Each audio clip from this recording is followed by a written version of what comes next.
Welcome to the second EWP workshop. Today, we're going to learn how to write an effective introduction and body paragraph. During the previous workshop, we learned what exactly is the EWP. We learned about the EWP dates, future workshops, what resources are available to help in the EWP, tips for taking the EWP, and creating an outline. This workshop will focus on three main components, discussing the essay format, the introduction paragraph, and the body paragraph. In regard to the introduction paragraph, we're going to discuss how to write an effective attention getter, stating the problem, writing bridges and transitions, and developing a proper thesis statement. For body paragraphs, we're going to learn how to write an effective topic sentence, include support sentences, and a transition or conclusion. On this slide, the essay format is represented graphically by the visual that you see. You can see that the first component is the introduction, where you have the attention getter, where you state the problem, where you include the bridge or transition, and the thesis statement. Notice how it goes from a general to a more specific focus. In the middle, you can see the body. For the body, this will actually be represented by 3 paragraphs, and each of the body paragraphs includes a topic sentence, 3 support sentences, and a conclusion to wrap each one up. For your conclusion, this includes a restatement of the thesis, summarizing idea 1, 2, and 3, which were the topic sentences of your body paragraphs, and closure with some kind of suggestion or opinion.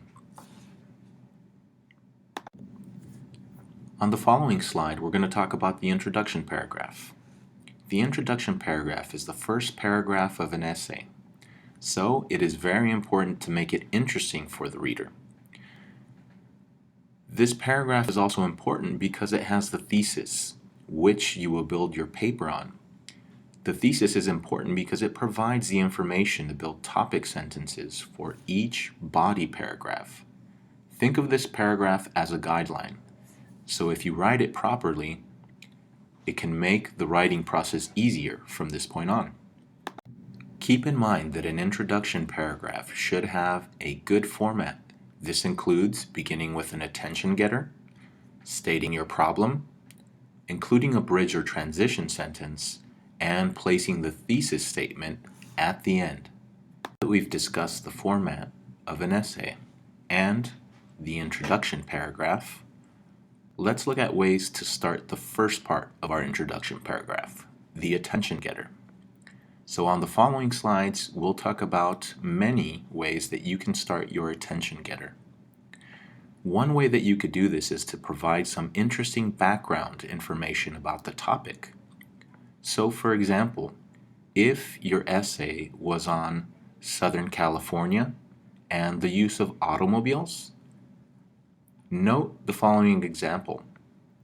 Excessive automobiles on Southern California's roads will cause future problems.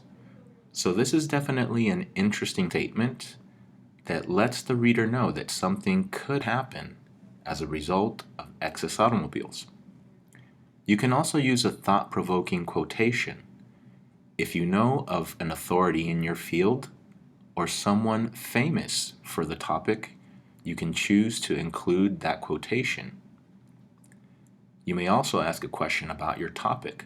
For example, have you ever wondered why Southern California has such terrible traffic? Additional ways to start an attention getter include stating a surprising fact or a puzzling statement. If you choose this strategy, make sure that the fact that you put in is something that isn't general knowledge. That means by stating this fact, you'll definitely shock and surprise the reader. You can also choose to use a short story as your attention getter. Now be sure that you don't get too carried away with this option. So you would want to restrict your short story to a few sentences rather than an entire paragraph of a story.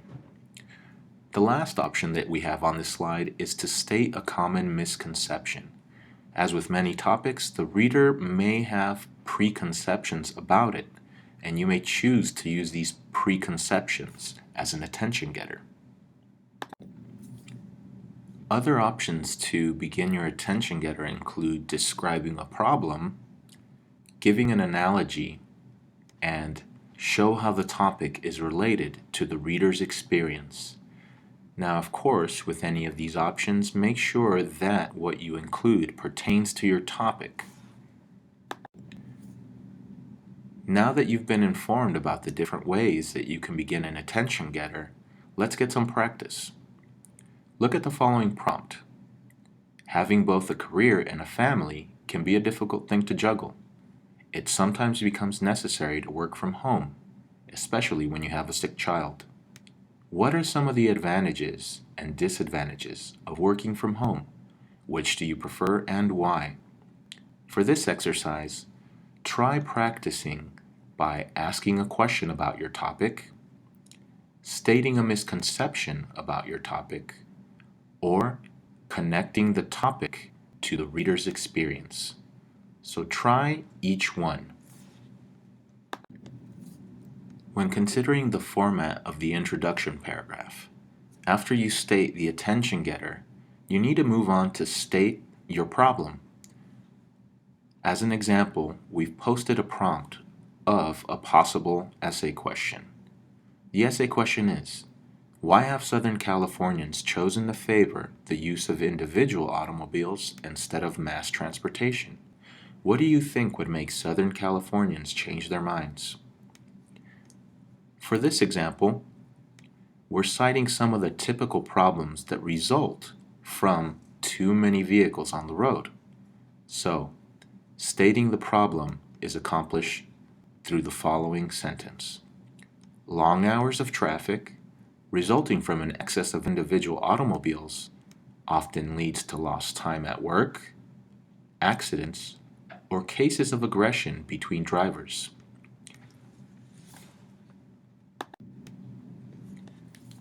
On this slide, consider your original prompt. That is, having both a career and a family can be a difficult thing to juggle. It sometimes becomes necessary to work from home, especially when you have a sick child. What are some of the advantages and disadvantages of working from home? Which do you prefer and why? At this time, try practicing with developing a statement of the problem. After you state the problem, the next portion becomes a little more difficult. This is where you make a bridge or a transition to connect the problem statement to your thesis. An easy way to do this is to explain why the topic is important. However, you may choose to do this through other ways, and this can be more than one sentence. On the current slide, you can see that the bridge or transition is indicated in blue text. This transition is actually accomplished through two different sentences, and it connects the problems that result from too many drivers on Southern Californian roads to the thesis, which is that Southern Californians have favored automobiles because mass transportation is inconvenient, unsafe, and expensive. These two bridge sentences basically reiterate that with the previously mentioned problems, one would think that Southern Californians would use mass transportation, but Southern Californians still have their reasons as to why they continue to use individual automobiles. This is a good time to practice your skills at developing a bridge or transition sentence.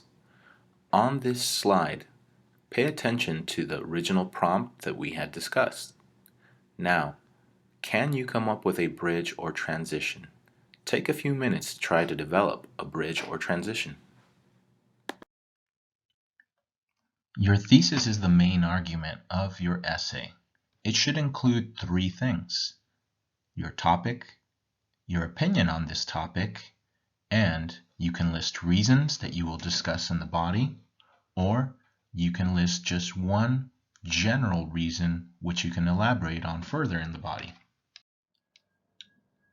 There's three main reasons to include the thesis in the essay. Number one, it states the topic. Number two, it provides the writer's opinion.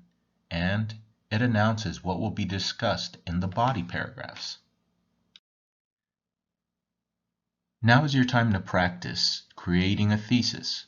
Look at the prompt that you see on the current slide, and then try writing a thesis similar to the one that you saw on the previous slides.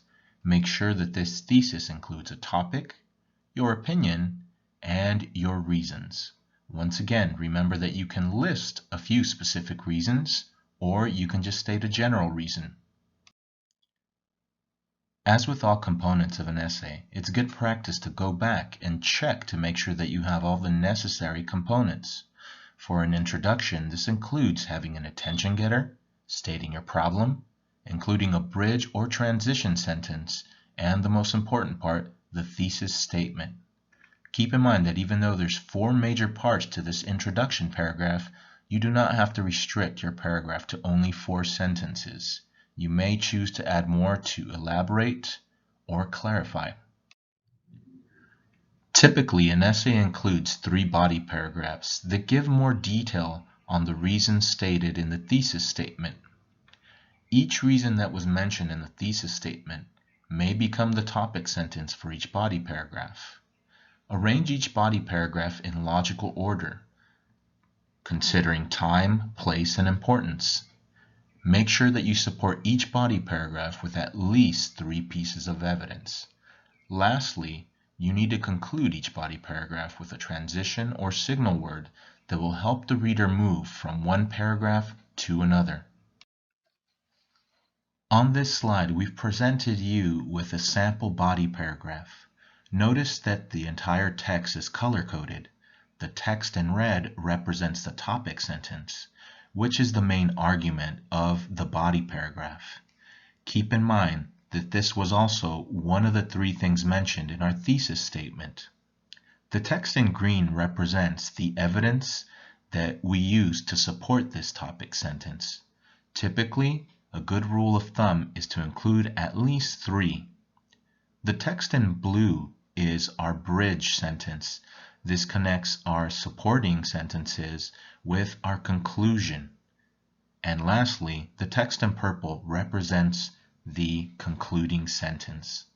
This sentence links the current paragraph and the one that will follow. At this time, let's return back to our sample prompt. Take some time to see if you can create a topic sentence from one of the reasons that you listed in your thesis. One thing to keep in mind when writing a body paragraph is that transition words can be instrumental in maintaining the flow of your paragraph. For the following slide, some transition words are provided and they are bolded to show you how exactly they're used. The purposes of transition words can be many. You can use them to indicate addition, cause and effect, or reasons. On this slide, we have provided you with some of the most common transition words. Even though this list is not exhaustive, it does provide you with some basic transitions for certain purposes. I would highly recommend that you take some time to consult other resources to see what other options you may have in terms of transitions. Writing transition sentences can be one of the most difficult aspects in paragraph writing. Notice that on this slide here, the transition sentence is in the color blue. One thing that will help you create a very effective transition sentence is to understand all the transition words and what role they can play. Once you understand transition words a little better, you may be able to choose the more appropriate transition word to develop a sentence that will link the supporting sentences and your concluding sentence. For this essay prompt, one of the questions that they ask us is, what do you think would make Southern Californians change their minds? Naturally, by including a transition phrase like in order to, we are able to address one of these questions from the prompt and link our supporting sentences and concluding sentences. Your essay prompt may not exactly allow you to do something like this, but including transition words will definitely help you link your supporting sentences and your concluding sentence. Now, try and do this on your own. See if you can list 3 supporting sentences under the topic sentence that you wrote earlier. Make sure that these sentences are specific. The last part of your body paragraph is your concluding sentence. How can you effectively end each body paragraph? On this slide, we've provided you with 2 examples of body paragraphs. Notice that there's some text in red at the end of the first paragraph. This is our concluding sentence for the first paragraph. We started with a transition word of contrast, and this is used to show the reader that our argument is still not done and continues.